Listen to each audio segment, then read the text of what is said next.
Bonjour à tous, alors aujourd'hui je vous propose une intégrale tirée du petit concours d'intégration du MIT. Ça c'est janvier 2022. En moins d'une minute, trouver une primitive de la fonction d'expression x³ sinus x carré. Donc comment va-t-on procéder? La première chose qu'il faut voir c'est qu'est-ce qui se passe quand on dérive sinus x carré. Alors c'est une composée. Donc ici on va dériver x carré, ça me fera 2x. La dérivée de sinus c'est cosinus, donc ça sera 2x cosinus x carré.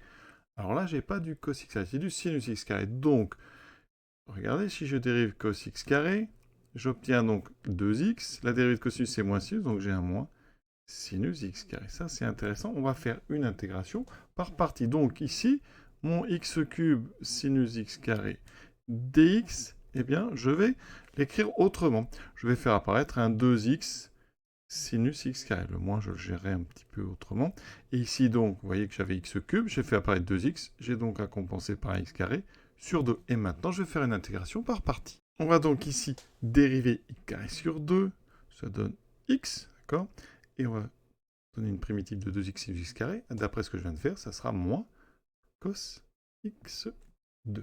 Donc, en intégrant par partie, entre crochets, je vais avoir les deux primitives, donc moins x carré sur 2 cos x carré, moins l'intégrale, ici des deux qui sont en bleu, et donc il y a un moins, donc ça va faire ici plus x cos x carré. On a déjà terminé maintenant. Il suffit de trouver une primitive de x cos x carré, mais on en a déjà une.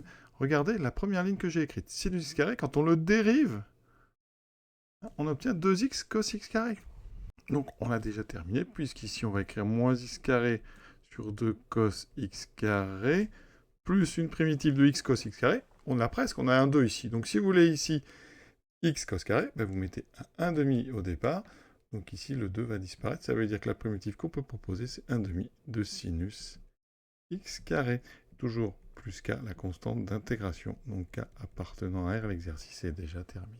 Et toujours pour ceux que ça intéresse, la suivante, primitive de x sur 1 moins x4. À vous de jouer.